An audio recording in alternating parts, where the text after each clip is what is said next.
Strawberries आप सी level से लेके 6000 फीट तक के माउंटेन्स तक कहीं पे भी उगा सकते हो, ये कहीं पे भी सर्वाइव कर जाती है। इसकी जो टेम्परेचर की रिक्वायरमेंट होती है वो 15 डिग्री से लेके 27 डिग्री सेल्सियस तक का टेम्परेचर दिन में, और कुछ वैरायटीज ऐसी है जिनको 200 से लेके 1000 घंटे का चिलिंग आवर्स का टेम्परेचर चाहिए होता है विंटर्स में, जैसे कि सेब के केसेस में होता है। 6 से 8 घंटे की इसको डायरेक्ट सनलाइट की जो रिक्वायरमेंट होती है एक प्रॉपर फ्रूट प्रोडक्शन के लिए, अच्छे कलर के लिए। और अगर पानी की जरूरत की बात करें तो पानी की जरूरत इसको जस्ट एक कंसिस्टेंट मॉइस्चर तो चाहिए होता है इस ज़मीन में, बट ज़्यादा पानी होने से इसमें सड़ने के चांसेस ज़्यादा हो जाते हैं। कि एलिवेशन के हिसाब से कौन सी वैरायटी किस एलिवेशन पे के लिए सटीक है, कौन सी वैरायटी डिजीज रेसिस्टेंट है, तो बात करते हैं सबसे पहले सबसे हायर एल्टीट्यूड्स की, जैसे कि 1200 मीटर से ऊपर या फिर 5000 6000 फीट के माउंटेन्स के ऊपर अगर आप ग्रो करना चाहते हैं तो आप एलोन नाम की वैरायटी के साथ जा सकते हैं, जो कि दुनिया की सबसे मीठी वैरायटी है इसकी, और ये रेसिस्टेंट होती है वर्टिसिलियम विल्ट के लिए। विल्ट की बीमारी इस प्लांट में नहीं आती। सेकंड वैरायटी आप चैंडलर के लिए जा सकते हो। ये लीफ जो डिजीज होती है, विल्टिंग हो गया या फिर ब्लाइट्स हो गए, तो इसके लिए ये रेसिस्टेंट होती है चैंडलर। अब सेकंड बात करते हैं जो मीडियम लेवल की जो हाइट होती है, जैसे कि 500 से 1200 मीटर तक की जो हाइट है, एलिवेशन है, उसमें आप कैमियो रियल की तरफ जा सकते हो, जो कि फ्रूट क्वालिटी जिसकी सबसे बेस्ट है। रेसिस्टेंट हो गया, ये हमारी कंट्री है उसमें ये हर जगह कहीं पे भी अडेप्ट कर सकती है आराम से। और इसी मॉडरेट एलिवेशन में हम दूसरी वैरायटी की बात करेंगे, कामारोजा। सेम इसके भी फीचर्स है, ये ऑल ओवर कंट्री कहीं पे भी अडेप्ट कर जाती है। थर्ड अगर हम बात करें तो नीरो से लेके 500 मीटर की हाइट जहाँ की है, वहाँ के लिए आप वैरायटी चूज़ कर सकते हो स्वीट चार्ली। स्वीट जैसे कि आप नाम से पता लग रहा है कि सबसे स्वीटेस्ट वैरायटी है इन इंडिया, जो अर्ली हार्वेस्ट देती है आपको। इसकी अर्ली हार्वेस्टिंग इसकी सबसे जो यूनिक आइडेंटिफिकेशन है।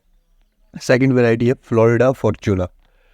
इस प्लांट में डिजीज़ और पेस्ट रेजिस्टेंट सबसे ज़्यादा इम्पोर्टेंट इसका फीचर, आज इसके जो फ्रूट होता है वो बड़ा होता है, यूनिफॉर्म सेम साइज़ के सारे फ्रूट्स होते हैं, और शॉर्ट डे इसके लिए ज़्यादा सूरज की ज़रूरत नहीं पड़ती इसको, ये जल्दी रेडी हो जाती है ये दोनों, sweet Charlie and Florida Fortuna. Plantation कैसे होती है? स्ट्रॉबेरीज के केसेस में इसको सबसे ज़्यादा रूट्स के थ्रू ही इसको प्रोपगेट किया जाता है, इसको बेयर रूट प्लांट्स कहते हैं, राइट।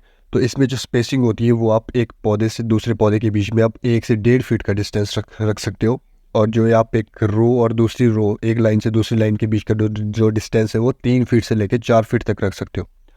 बहुत सिंपल है इसकी प्लांटेशन करना। पहले आपको भी खेत में एक्स्ट्रा मटेरियल है उसको हटाइए, उसके बाद फरोज़ जो आप खाड़ियाँ बनाएंगे इसके लिए, जो लाइंस बनाएंगे जहाँ पे इसको प्लांटेशन करनी है, उसके बाद केयरफुली इतनी गहरी आप खाड़ियाँ बनाए जिसमें कि सारी सारी जो रूट्स है वो आराम से एडजस्ट हो जाए। उसके बाद कवर करना है इसको आराम से अच्छे से, और ऊपर से प्रॉपर पानी की सप्लाई एक बारी।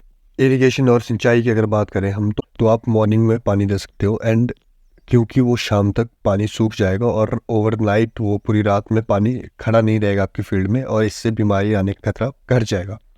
सेकंड, ड्रिप इरिगेशन और जो सोकर होसेस होते हैं वो सबसे बेस्ट माने गए हैं, क्योंकि उससे पानी इकट्ठा नहीं होता, राइट। और पर एक चीज़ का ध्यान रखना है हमारे जितने भी फार्मर्स हैं कि ओवर वाटर नहीं करना स्ट्रॉबेरीज को, और स्प्लैशिंग नहीं करनी है, पानी के छींटे नहीं बढ़ने चाहिए पेड़ों पे या फिर फ्रूट्स के ऊपर, पत्तों के ऊपर, उससे बीमारी आने का खतरा बहुत ज़्यादा बढ़ जाएगा। बार बार एक ही चीज़ कह रहा हूँ कि पानी का जो मॉइस्चर लेवल है वो अच्छा होना चाहिए ज़मीन में, बट ज़्यादा पानी इकट्ठा नहीं होना चाहिए, ये इंपॉर्टेंट है। स्ट्रॉबेरीज की जो सबसे कॉमन 3 बीमारियां हैं उनमें से एक है पाउडरी मिल्ड्यू। पोडोस्पेडिया स्पीशीज़ की वजह से ये कॉज होता है, और गर्म और ह्यूमिड मॉइस्चर वाले टेम्परेचर में और एरिया में सबसे ज़्यादा ये प्रिवील करता है खुद को। इसका जो इफेक्टिंग टाइम है ये all over the growth period, ये पौधे को कभी भी हार्म कर सकता है, पर फ्लावरिंग और फ्रूटिंग के टाइम पे सबसे ज़्यादा करता है। कंट्रोल के लिए आप इसमें सल्फर की स्प्रे कर सकते हो, नीम ऑयल की स्प्रे कर सकते हो।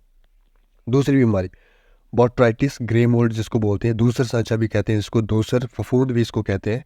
इसका जो कॉज है वो बॉट्राइटिस सिनेरिया है। ये ठंडे और मॉइस्चर वाले एरिया में सबसे ज़्यादा होता है।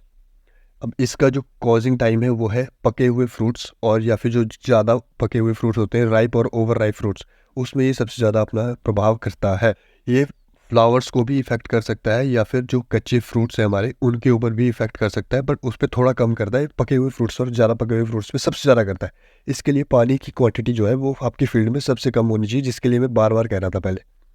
इसका जो केमिकल कंट्रोल है वो है माइक्लोब्यूटानिल और थायोफिनेट मिथाइल। माइक्लोब्यूटानिल आपके नागार्जुन का आ जाता है, या फिर इंडेक्स के नाम से आ जाता है, थायोफेनेट मिथाइल आपका रोको के नाम से आ जाता है। आप फील्ड में आपको आराम से ये मिल जाएगा। आप इसकी स्प्रेस एडवांस करें जब आपका फर्स्ट फ्लावरिंग से पहले जो बर्ड्स निकलता है, और जब आपकी फ्लावरिंग बर्ड्स का निकलना शुरू होता है, उस टाइम पे आप इसकी एडवांस प्रिवेंटिव स्प्रे करना बहुत ही ज़्यादा इंपॉर्टेंट है अगर आपको इसके लक्षण दिखते हैं आपकी पिछली क्रॉप्स में, राइट। तीसरी बीमारी वो है लीफ स्पॉट या फिर सेप्टोरिया लीफ स्पॉट कहते हैं इसको, लीफ ब्लाइट भी कहते हैं इसको। इसका जो कॉज है वो सेप्टोरिया स्पीशीज़ है या फिर माइकोस्फेरेला फ्रिजेरिया। ये भीगी हुई या फिर वेट जो कंडीशंस होती है और मॉइस्चर वाली एरिया है वहाँ पे सबसे ज़्यादा प्रिवेल करता है। ये पत्तों को इफेक्ट करता है सबसे ज़्यादा, और ये किसी भी टाइम पे इफेक्ट कर सकता है, या फिर जब आपका पौधा बड़ा हो रहा हो या फिर वो फ्रूट प्रोडक्शन के स्टेज पे आ सकता है। ये कभी भी आपके पौधे को इफेक्ट कर सकता है। इसका सोल्यूशन क्या है? कॉपर बेस्ड फंजीसाइड्स, ब्लाइटॉक्स हो गया, ब्लू कॉपर हो गया, ये भी कॉपर ऑक्सीक्लोराइड्स के नाम पे आपको फंजीसाइड्स मिल जाएंगे। क्लोरोथेनोनिल की स्प्रे आप कर सकते हो। पर एक चीज़ का हमेशा ख्याल रखें कि जब भी आपको पहला सिम्टम दिखे आप एकदम से इसकी स्प्रे करना स्टार्ट कर दें। फर्टिलाइजर या फिर खाद की अगर हम बात करें तो बैलेंस्ड एनपीके की रेशियो नाइट्रोजन फास्फोरस पोटेशियम की अगर प्रॉपर 10-10-10 आपको मार्केट में मिल जाएगा, 15-15-15, 19-19-19, जिसमें प्रॉपर तीनों की कंसिस्टेंट मात्रा हो, उसको आप 100 किलो पर एकड़ के हिसाब से आप अपनी फील्ड्स में अप्लाई कर सकते हो, क्योंकि स्ट्रॉबेरीज को प्रॉपर फीडिंग की ज़रूरत होती है, प्रॉपर नरिशमेंट की ज़रूरत होती है, इसलिए हमेशा इसको प्रॉपर खाद देते रहें। बात करें कि आप माइक्रो न्यूट्रिएंट्स अगर देना चाहते हो स्प्रे की फॉर्म में, तो आप कौन सी स्प्रेस कर सकते हो? जब आपका पौधा बड़ा हो रहा है, वेजिटेटिव ग्रोथ की स्टेज में है, ग्रोइंग स्टेज पे है, तब आप एनपीके की एप्लीकेशन कर सकते हैं कि 2 से 4 हफ्ते के इंटरवल में, राइट। एक balanced micro nutrients tonics market में बहुत सारी अवेलेबल है माइक्रो न्यूट्रिएंट्स की। ह्यूमिक एसिड आप अप्लाई कर सकते हो, सीवीड एक्सट्रैक्ट आप अप्लाई कर सकते हो, कंपोस्ट टी आप अप्लाई कर सकते हो, या फिर जिब्रेलिक एसिड 3 जो 50 ppm की कंसंट्रेशन में पीजीआर आता है उसकी आप एप्लीकेशन कर सकते हो। बहुत अच्छे रिजल्ट्स आपको मिल जाएंगे इन तीनों चारों से। बट एक चीज़ का ध्यान रखें, जब आपका फ्रूट पकना स्टार्ट हो जाता है, जब इसमें कलरिंग आना स्टार्ट हो जाएगी, तो आप नाइट्रोजन की डोज को थोड़ा कम कर दें। नाइट्रोजन की आप हो सके तो कम ही रोक ही दें, क्योंकि नाइट्रोजन थोड़ा सा कलरिंग में इशू कर देता है।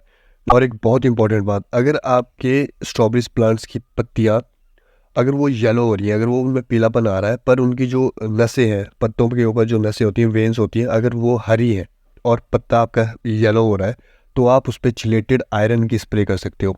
चिलेटेड आयरन की आपको स्प्रे मिल जाएंगी आराम से मार्केट में। चिलेटेड क्या चीज़ होती है, इसके ऊपर मैं एक अलग वीडियो बनाऊंगा स्पेसिफिकली।